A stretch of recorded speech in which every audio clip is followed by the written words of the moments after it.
ವಿಷಯನೇ ಸರಿಯಾಗಿ ತಿಳ್ಕೊಂಡೆ ಕೇಕ್ ಕಟ್ ಮಾಡಿ ರಾಜಾರೋಷವಾಗಿ ನಾನ್ ಗೆದ್ದೆ ಅಂತ ಬೀಗ್ತಿದ್ದವಳಿಗೆ ನೆಲಕ್ಕೆ ಹಾಕಿ ತುಳಿದಷ್ಟು ಅವಮಾನ ಆಗ್ತಿದೆ. ನಾನ್ ಜೀವನದಲ್ಲಿ ಏನ್ ಬೇಕಾದ್ರೂ ಸಹಿಸ್ಕೋತೀನಿ, ಆದ್ರೆ ಸೋಲು ಅನ್ನೋ ಪದನ ಸಹಿಸಕ್ಕಾಗಲ್ಲ. ಸಾವನ್ನೇ ಗೆದ್ದು ಬಂದಿರೋ ಅವಳಿಗೆ ಶಬಾಷ್ಗಿರಿ ಕೊಡೋದಾದ್ರೆ ಅವಳನ್ನ ಸಾಯಿಸಕ್ಕಾಗದೇ ಇರೋ ನಿಮಗೆ ಯಾವ ಬಹುಮಾನ ಕೊಡ್ಬೇಕು ಹೇಳಿ? ನೀನ್ ಖುಷಿಯಾಗಿರ್ಲಿ ಅಂತ ಸಾಕು.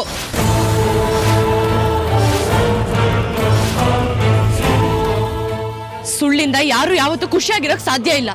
ನೀವ್ ಹೇಳಿರೋ ಒಂದೇ ಒಂದ್ ಸುಳ್ಳು ಇಷ್ಟು ದಿನ ನಡೆದಿರೋ ಸತ್ಯನ ಪ್ರಶ್ನೆ ಮಾಡ್ತಿದೆ ಅಪ್ಪ. ಬೆಳ್ಳಿನ ನಿನ್ಗೋಸ್ಕರ ಸಾಯಿಸಿದ್ದೀನಮ್ಮ, ಇನ್ಮೇಲೆ ನಿನಗೆ ಯಾವುದೇ ಶತ್ರುಗಳಿಲ್ಲ ಅಂತ ನೀವ್ ಹೇಳಿದ್ರೆ ಆಗ ನಾನ್ ನಿಜವಾಗ್ಲೂ ಹೆಮ್ಮೆ ಪಡ್ತಿದ್ದೆ ಅಪ್ಪ.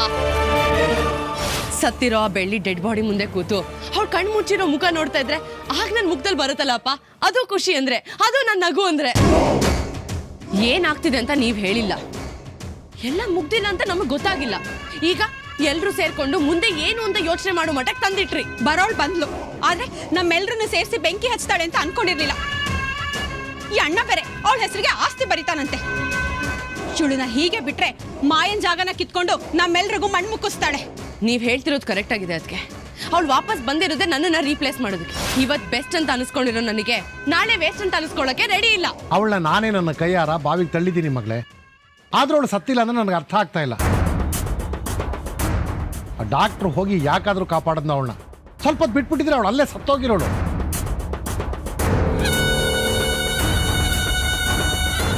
ಸತ್ತಿರೋಳು ಹೇಗ್ ಬದುಕ್ ಬಂದ್ಲು ಅನ್ನೋದು ಮುಖ್ಯ ಅಲ್ಲಪ್ಪ, ಯಾಕೆ ಬದುಕ್ ಬಂದ್ಲು ಅನ್ನೋದು ಮುಖ್ಯ. ಇಲ್ಲಿಗೆ ಬಂದ್ರೆ ಅವಳು ಸಾವು ಅಂತ ಗೊತ್ತು, ಆದ್ರೂ ಅಷ್ಟೊಂದು ಧೈರ್ಯದಿಂದ ಬಂದಾಳೆ ಅಂದ್ಮೇಲೆ ತಪ್ಪು ಅವಳ್ದಲ್ಲಪ್ಪ, ತಪ್ಪಿರೋದು ನಮ್ದು. ನಾನ್ ಸಂತೋಷವಾಗಿದ್ದು ಕೆಲವು ದಿನ ಮಾತ್ರ. ಅದು ಬೆಳ್ಳಿ ಯಾವಾಗ ಸತ್ಲು ಅಂತ ಸುದ್ದಿ ಬಂತೋ ಹಾಗಷ್ಟೆ. ಒಂದೇ ಸರಿಗೆ ನನ್ ಖುಷಿನೆಲ್ಲ ಹಾಳು ಮಾಡಿಟ್ರಲ್ಲಪ್ಪ. ಮಾವ, ಮಾಯನ್ ಕಷ್ಟನು ನಾವು ಸ್ವಲ್ಪ ಅರ್ಥ ಮಾಡ್ಕೋಬೇಕು. ಇಲ್ಲ ಅಂದ್ರೆ ಮನೆ ಕೆಲಸದೊಳಾಗಿರೋ ಆ ಬೆಳ್ಳಿ ನಾಳೆ ನಮ್ಮ ಮನೆ ಯಜಮಾನಿ ಆಗೋದ್ರಲ್ಲಿ ಅನುಮಾನನೇ ಇಲ್ಲ. ವಾಪಸ್ ಬಂದಿದ್ದಲ್ದೆ ಮುತ್ತು ಮಾವನ ಅಪ್ಕೊಂಡ್ ಬೇರೆ ನಿಂತಿದ್ಲು. ಅದನ್ನ ನೋಡ್ತಿದ್ರೆ ನನ್ ಮೈ ಎಲ್ಲ ಉರಿತಿತ್ತು. ಜೊತೆಗೆ ಆ ಬೆಳ್ಳಿ ಸಪೋರ್ಟ್ಗೆ ಹರಣಿ ಬೇರೆ ನಿಂತ್ಕೊಂಡಿದ್ದಾಳೆ. ಕೂತ್ರೆ ಬೆಳ್ಳಿ, ನಿಂತ್ರೆ ಬೆಳ್ಳಿ, ಬೆಳ್ಳಿ ಬೆಳ್ಳಿ ಅಂತಿದ್ದೊಳಗೆ ಆನೆ ಬಲ ಬಂದಂಗ ಆಗಿರತ್ತೆ. ಅಪ್ಪ, ಬೈರನ್ ಹೆಂಡತಿಗೆ ಬಾಯಿ ಮಾತಲ್ಲಿ ಪಾಠ ಕಲಿಸ್ತಿರೋ ಇಲ್ಲ ಒದ್ದು ಪಾಠ ಕಲಿಸ್ತಿರೋ ನಿಮಗ್ ಬಿಟ್ಟಿದ್ರು.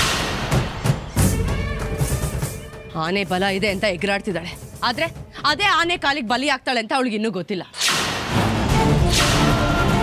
ನಿಮ್ ಯಾರ ಕೈಲೂ ಏನು ಆಗಲ್ಲ ಅಂದ್ರೆ ಪಕ್ಕಕ್ಕೆ ನಿಂತ್ಕೊಂಡು ಆಟ ನೋಡಿ. ಶೋ ಈಗಷ್ಟೇ ಶುರು ಆಗ್ತಿದೆ, ಸದ್ಯದಲ್ಲೇ ಮೊದಲನೇ ವಿಕೆಟ್ ಬೀಳುತ್ತೆ. ಎಲ್ರು ಬೆಳ್ಳಿ ಅಂತ ಅನ್ಕೊಂಡಿರ್ತಾರೆ, ಆದ್ರೆ ಯಾರು ಗೆಸ್ ಮಾಡಿರೋಕ್ಕಾಗಲ್ಲ. ಯಾಕಂದ್ರೆ ಅಂತ ಒಂದು ಇನ್ಸಿಡೆಂಟ್ ನಡೆಯುತ್ತೆ. ಸಾಯೋದು ಬೆಳ್ಳಿ ಅಲ್ಲ, ಹರಿಣಿ.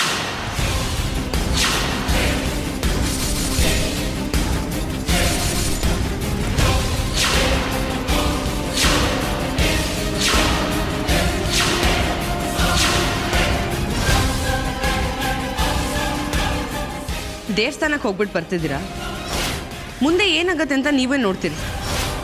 ನಿಮ್ಮಿಬ್ರು ಹುಳ ಹೊಸ್ಕಾಗ್ತೀನಿ. ಬೆಳ್ಳಿ, ನಿಂಗೊಂದು ವಿಷಯ ಗೊತ್ತಾ? ಯಾವಾಗ್ಲೂ ಕೆಟ್ಟವರು ತನ್ನ ಕೆಟ್ಟತನದಿಂದ ಕೆಳಗಡೆನೇ ಇರ್ಬೇಕಂತೆ, ಒಳ್ಳೆಯವರು ತನ್ನ ಒಳ್ಳೆತನದಿಂದ ಮೇಲ್ ಹತ್ಬೇಕಂತೆ. ಇದಕ್ಕೆ ನೀನೇನ್ ಹೇಳ್ತೀಯಾ? ಏ ಹರಿಣಿ, ಯಾರನ್ನ ನೋಡ್ಕೊಂಡು ಈ ಮಾತು ಹೇಳ್ತಿದ್ಯಾ? ಯಾಕೆ ಮಾಯಾ, ಏನಾಯ್ತು? ನಾನು ಬೆಳ್ಳಿಗೆ ಹೇಳ್ತಿದ್ರೆ ನಾನೇನೋ ನಿನಗೆ ಹೇಳ್ತಿದ್ದೀನಿ ಅನ್ನೋ ಥರ ಇಷ್ಟೊಂದು ಕೋಪ ಮಾಡ್ಕೋತಿದ್ಯಲ್ಲ. ಮತ್ತಿನ್ಯಾರಿಗೆ ಹೇಳ್ದೆ? ಮಾಯಾ, ನೀನ್ ಹೆಗಲ್ ಮೇಲೆ ಕುಂಬಳಕಾಯಿ ಅಂತೂ ಇಲ್ಲ, ಮತ್ ಯಾಕೆ ಹಿಂಗ್ ವರ್ತಿಸ್ತಿದ್ಯಾ? ಏನ್ ಗೊತ್ತಾ, ನೀನು ನಮ್ ವಿಷ್ಣು ಸರ್ದು ಸಿನಿಮಾ ನೋಡಿದ್ಯಾ? ಅದ್ರಲ್ಲಿ ಅವ್ರು ಒಂದು ಡೈಲಾಗ್ ಹೇಳ್ತಾರೆ. ಏನ್ ಹೇಳು? ಒಳ್ಳೆಯವ್ರಿಗೆ ಎಷ್ಟೇ ಕಷ್ಟ ಕೊಟ್ರು ಕೊನೆಯಲ್ಲಿ ಕೈ ಹಿಡಿತಾನೆ, ಆದ್ರೆ ಕೆಟ್ಟವ್ರಿಗೆ ಸ್ವಲ್ಪ ಕಾಲದಲ್ಲಿ ಸುಖ ಕೊಟ್ಟು ಆಮೇಲೆ ಕೈ ಬಿಟ್ಬಿಡ್ತಾನಂತೆ. ಇದಕ್ಕೆ ನೀನೇನ್ ಹೇಳ್ತೀಯಾ?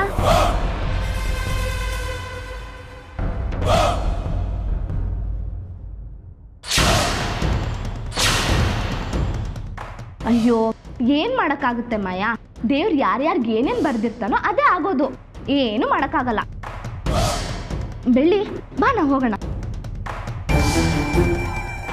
ಮಾಯಾ, ರೂಮಲ್ಲಿ ಪ್ರಸಾದ ಇಟ್ಟಿರ್ತೀನಿ, ಆಮೇಲೆ ಬಂದು ಮರೀದೆ ತಗೋಬೇಕು, ಆಯ್ತಾ? ಮಗು ಸತ್ತೋದ್ರೂ ಇನ್ನೂ ಕೊಬ್ಬು ಮಾತ್ರ ಇಳಿದಿಲ್ಲ. ಇಳಿಸ್ತೀನಿ ಹರಿಣಿ, ಸದ್ಯದಲ್ಲೇ ಆ ಕೊಬ್ಬನ್ನು ಇಳಿಸ್ತೀನಿ. ಆದಷ್ಟು ಬೇಗ ನಿನ್ನನ್ನು ಮೇಲಕ್ಕೆ ಕಳಿಸ್ತೀನಿ. ನಿನ್ನನ್ನು ಅದು ಯಾರು ಕಾಪಾಡ್ತಾರೆ ಅಂತ ನಾನು ನೋಡ್ತೀನಿ.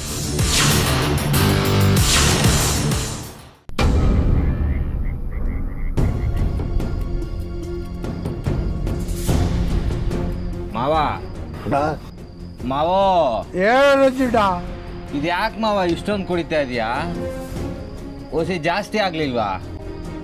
ಮುಂದಿನ ಜನ್ಮಕ್ಕೂ ಓಸಿ ಇಟ್ಕೊ ಮಾವ. ಏಯ್ ರಜುಡ, ನಾನು ಜನ್ಮ ಕೊಟ್ಟು ಮಗಳೇ ನನಗೆ ಬಾಯಿಗೆ ಬಂದಾಗ ಬೈದ ಮೇಲೆ ಇದು ಜಾಸ್ತಿ ಆದ್ರೇನು ಕಮ್ಮಿ ಆದ್ರೇನು ಅದನ್ನೆಲ್ಲ ಮಗ ತನಕ ಸುಮ್ಮನೆ ಕುಡಿತಾನೆ ಇರ್ತೀನಿ ಕಣೋ. ನೀನು ಹೇಳೋ, ನಾನು ಮಾಡಿದ ತಪ್ಪೇನೋ? ಮಾಡಿದ ತಪ್ಪೇನೋ? ನನ್ನ ಮಗಳು ಯಾವಾಗಲೂ ಸಂತೋಷವಾಗಿರ್ಬೇಕು, ನಗ್ನಗ್ತಾ ಇರಬೇಕು ಅಂತ ನಾನು ಬೆಳ್ಳಿ ಸತ್ತೋದ್ಲು ಅಂತ ಎಲ್ಲ ವ್ಯವಸ್ಥೆನೂ ಮಾಡಿದೆ, ಎಲ್ಲರೂ ನಂಬುವಂಗೂ ಮಾಡಿದೆ. ಆದರೆ ಕೊನೆಗೆ ಏನಾಯ್ತು?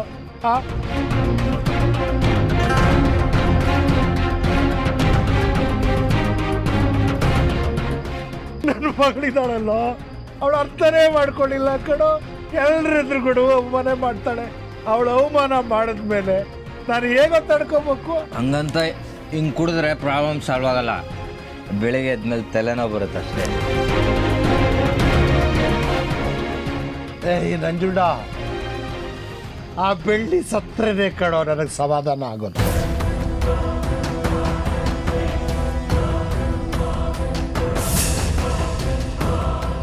ಆ ಬೆಳ್ಳಿ ಸತ್ರೇನೆ ಕಣೋ ನನ್ನ ಮಗಳ ಕುತ್ತಿಗೆಗೆ ತಾಳಿ ಬೀಳೋದು. ನೀನು ಆ ಬೆಳ್ಳಿನ ಸಾಯಿಸ್ಬೇಕು. ಅದಕ್ಕೆ ನೀನು ಆಸ್ತಿ ದುಡ್ಡು ಏನ್ ಬೇಕಾದ್ರೂ ಕೇಳೋ, ನಾನು ಕೊಡಕ್ ಸಿದ್ಧ ಕಣ. ಈಗ ನಾವೇನಾದರೂ ಬೆಳ್ಳಿಗೆ ಏನಾದರೂ ಮಾಡಿದ್ರೆ ಊರಲ್ಲಿರೋ ಜನ ಆಳೆಗೊಂದು ಕಲ್ಲು ಅಂತ ಎಲ್ಲರೂ ಚೆನ್ನಾಗಿ ಆಶೀರ್ವಾದ ಮಾಡ್ತಾರೆ. ಲೇ ರಜಿಡ, ಜನಗಳ ಬಗ್ಗೆ ನೀನು ತಲೆ ಕೆಡಿಸ್ಕೋಬೇಡ ಕಣೋ.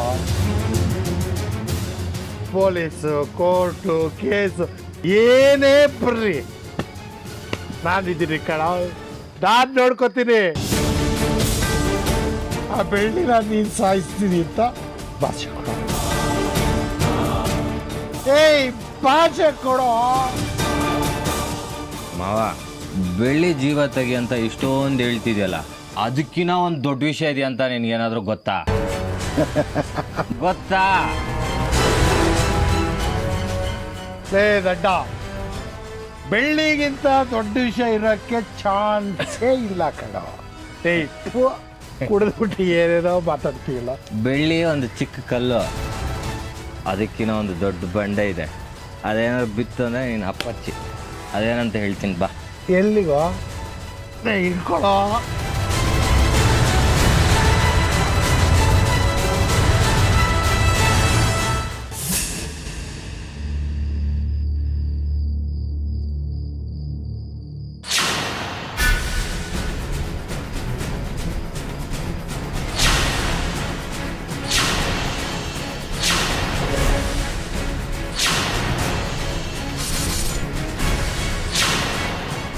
ಏನು ಮಾವ, ಏರಿದ ಮಿಷ ಎಲ್ಲ ಇಳ್ದೋಯ್ತಾ?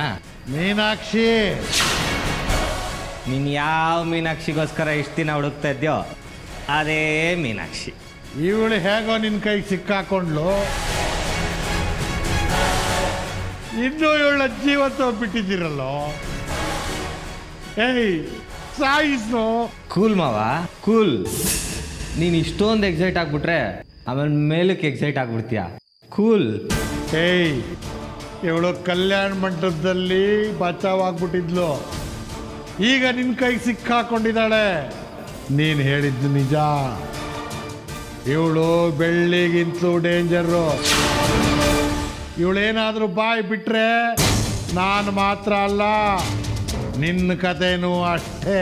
ಮಾವ, ಅವಳೆಲ್ಲೂ ಓಡೋಗ್ಬಾರ್ದು ಅಂತಾನೆ ಸೇಫಾಗಿ ಕಟ್ಟಾಕಿರೋದು. ಆದರೂ ನೀನು ಬೈರ ಚಿತ್ರತ್ಗೆ ಸಾಯಿಸಬಾರ್ದಿತ್ತು.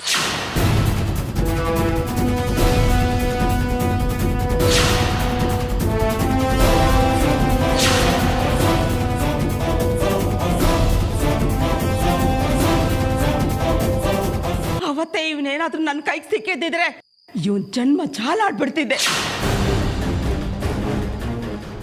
ನನ್ನ ಮಗಳನ್ನ ಕೊಲೆ ಮಾಡಿ ತನ್ನ ಮಗಳನ್ನ ಮುತ್ತು ಕೊಟ್ಟು ಮದುವೆ ಮಾಡಕ್ ನೋಡ್ತಿದ್ದಾನೆ ರಾಕ್ಷಸ. ಈ ಸತ್ಯ ನಿನ್ನ ಬಾಯಿಂದ ಬರಲಿ ಅಂತಾನೆ ನಾನು ಎಷ್ಟೆಲ್ಲ ನಾಟಕ ಮಾಡಿದೆ. ನೋಡ್ದಮ್ಮವ, ನಿನ್ನ ನೋಡಿದ ತಕ್ಷಣ ಹೇಗೆ ಬಾಯಿ ಬಿಟ್ಲು ಅಂತ. ಇನ್ನೂ ನನ್ನ ಮನ್ಸಲ್ಲಿರೋ ಸೇಡ್ ಆರ್ಲಿಲ್ಲ. ಮೊದಲು ಕಟ್ಟು ಬಿಚ್ಚು, ಈಗಲೇ ನನ್ನ ಸಾಯಿಸ್ಬಿಡ್ತೇನೆ. ಏಯ್, ಮೊದಲು ನಿನ್ನ ಪ್ರಾಣ ಉಳಿಯುತ್ತ ನೋಡು.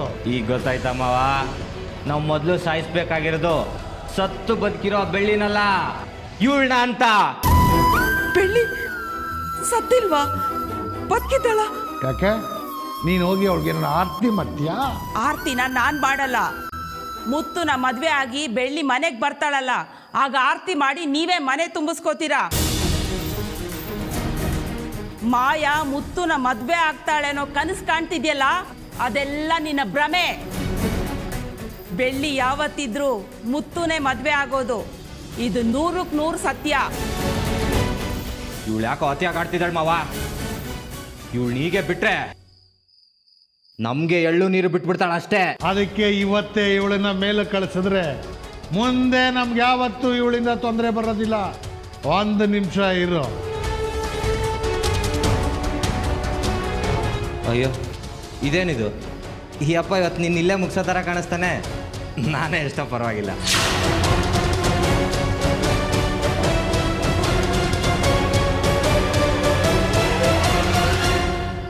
ಏಯ್, ನಿನ್ ಕೊನೆ ದಿನ ಇವತ್ತು. ನನ್ನನ್ನೇ ಸಾಯಿಸ್ತೀನಿ.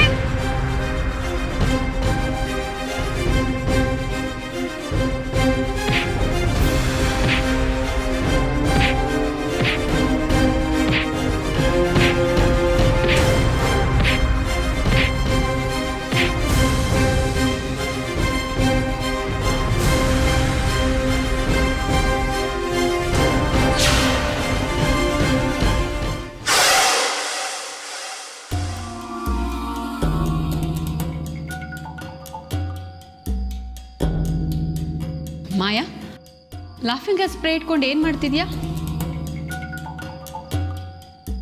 ಅಷ್ಟು ಗೊತ್ತಾಗ್ಲಿಲ್ವಾ ಅದಕ್ಕೆ? ಒಂದೇ ಬಾಲಲ್ಲಿ 6 ಹೊಡಿಬೇಕು, ವಿಕೆಟು ಬೀಳಬೇಕು, ಅದಕ್ಕೆ ಇದು. ಒಂದೇ ಬಾಲಲ್ಲಿ ವಿಕೆಟು ಮತ್ತು 6 ಹೇಗೆ ಸಾಧ್ಯ? ಸಾಧ್ಯ ಇದೆ ಅದಕ್ಕೆ. ನಾನು ಮಾಡೋ ಬೌಲಿಂಗಿಗೆ ಬೆಳ್ಳಿ ಅನ್ನೋ ವಿಕೆಟ್ ಬೀಳಬೇಕು ಅಂದರೆ ಹರಿಣಿ ಅನ್ನೋಳಿಗೆ 6 ಹೊಡಿಲೇಬೇಕು.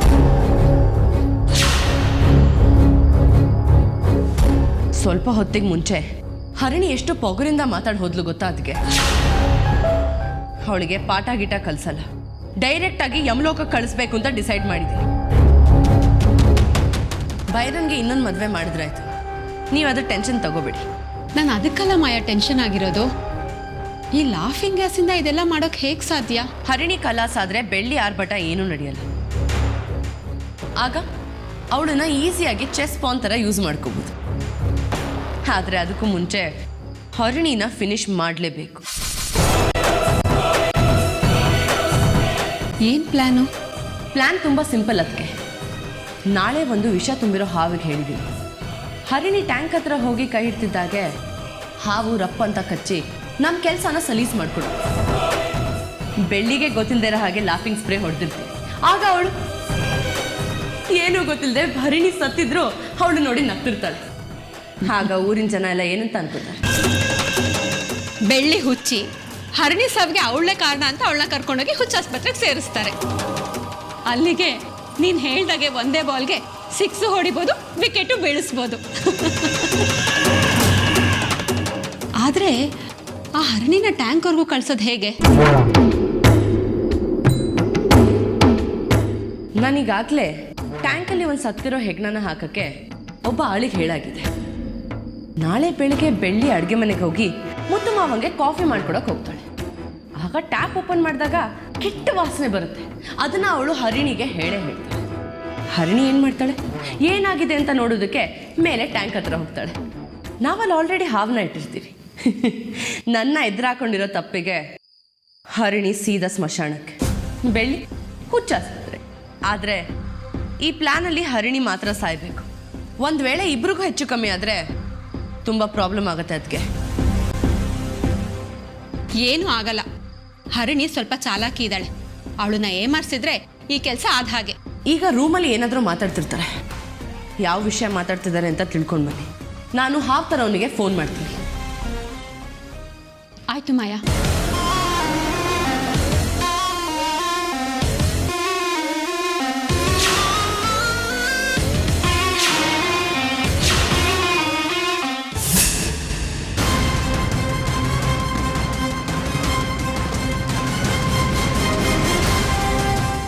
ಅಳಿಯಂದ್ರೆ ಅಳಿಯಂದ್ರೆ ಅಳಿಯಂದ್ರೆ ಅಳಿಯಂದ್ರ ಯಾರು ಇವರು?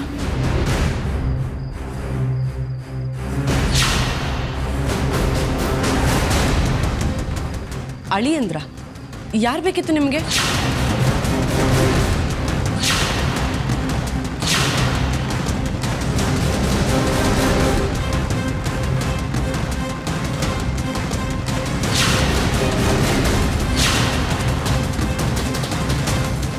ಮುತ್ತುರಾಜ್ ಅವ್ರು ಬೇಕಾಗಿತ್ತು.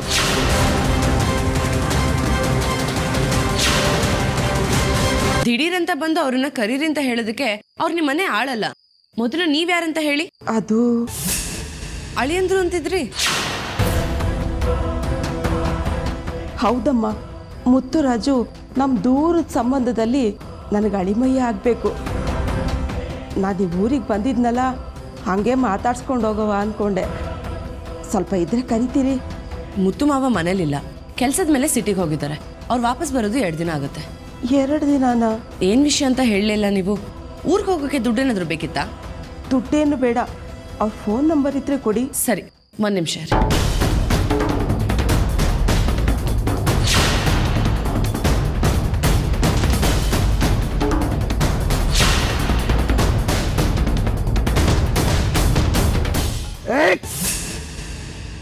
ಮಾಯಾ, ಮಾಯಾ,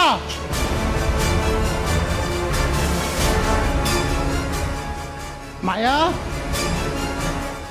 ಮಾಯಾ, ಮಾಯಾ,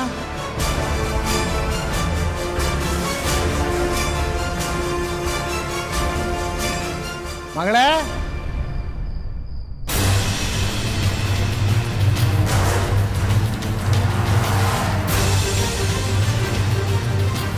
ನಂಬರ್ ತಗೊಳ್ಳಿ. ನಂಬರ್ ಯಾರಿಗಮ್ಮ? ಯಾರ ನಂಬರ್? ಅಪ್ಪ, ಇಲ್ಲೊಬ್ರು ಹೆಂಗ್ಸ್ ಬಂದಿದ್ರು. ಮುತ್ತು ಮಾವ ನಂಬರ್ ಕೇಳಿದ್ರು ಅಂತ ಹೋಗಿ ತಗೊಂಬರಕ್ ಹೋಗಿದ್ದೆ. ಬರೋಷ್ಟ್ರಲ್ಲಿಲ್ಲ.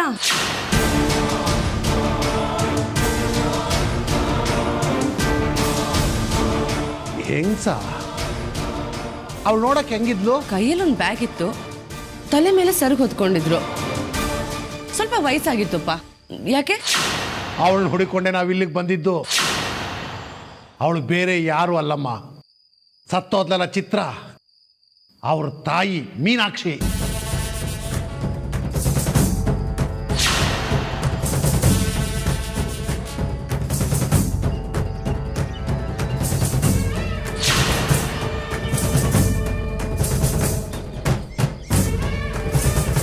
ಅವಳು ಅಲ್ಲಿಂದ ತಪ್ಪಿಸ್ಕೊಂಡು ಓಡ್ ಬಂದ್ಲು. ಇಲ್ಲಿಗೆ ಹೋಗಿರ್ತಾಳೆ ಅಂತ ನಾವು ಅವಳನ್ನು ಫಾಲೋ ಮಾಡ್ಕೊಂಡು ಬಂದ್ವಿ. ಕೈ ಸಿಕ್ದವಳನ್ನ ನಾನು ಸರಿಯಾಗಿ ಗುರ್ತಿಡಿಯೋಕೆ ಆಗ್ಲಿಲ್ವಲ್ಲ. ನಂಜುಂಡ ಅಪ್ಪ, ನೀವ್ ಅದೇನ್ ಮಾಡ್ತೀರಾ ಗೊತ್ತಿಲ್ಲ. ಮೀನಾಕ್ಷಿ ಡೆಡ್ ಬಾಡಿ ನನ್ನ ಕಣ್ ಮುಂದೆ ಇರ್ಬೇಕು. ಎಲ್ಲ ಸರಿ ಹೋಯ್ತು, ಎಲ್ಲ ಮುಗೀತು ಅನ್ಕೊಳ್ಳೋಷ್ಟ್ರಲ್ಲಿ ಎಲ್ಲ ಮತ್ತೆ ಮೊದಲಿಂದ ಶುರು ಆಗ್ತಿದೆ. ನನಗೆ ಗೊತ್ತಿಲ್ಲ ಅಪ್ಪ. ಹೋಗಿ ಅವಳನ್ನ ಹುಡ್ಕೊಂಡು ತುಂಡ ಕತ್ತರಿಸಿ ತಗೊಂಡ್ ಬನ್ನಿ. ಅವಳನ್ನ ಮಾತ್ರ ಸುಮ್ಮನೆ ಬಿಡಲ್ಲ ಮಾಯಾ. ಬಂದ್ರೆ ಅವಳು ಹೆಣ್ಣು ಜೊತೆನೆ ಬರ್ತೀವಿ. ನಡೀರಿ ಮಾವ. ಬರೋ. ಈ ಟೆನ್ಷನ್ ಅಲ್ಲಿ ನಾಳೆ ಆಗ್ಬೇಕಾಗಿರೋ ಕೆಲಸನ ಮರಿಬಾರ್ದು. ಹರಿಣಿ ಸಾಯೋದನ್ನ ಬೆಳ್ಳಿ ನಗ್ತಾ ನೋಡ್ಲೇಬೇಕು. ಆಮೇಲೆ ಇದು ಕೇಸ್ ಆಗಿ ಕೋರ್ಟ್ ಏನ್ ತೀರ್ಮಾನ ಕೊಡುತ್ತೋ ನನಗೆ ಗೊತ್ತಿಲ್ಲ. ಆದ್ರೆ ಬೆಳ್ಳಿ ಹುಚ್ಚಿ ಪಟ್ಟ ಕೊಡ್ಲೇಬೇಕು ಅಂತ ನಾನ್ ಡಿಸೈಡ್ ಮಾಡಿದ್ದೀನಿ. ಅದನ್ನ ತಪ್ಸೋಕೆ ಯಾರಿಂದಾನೂ ಸಾಧ್ಯ ಇಲ್ಲ.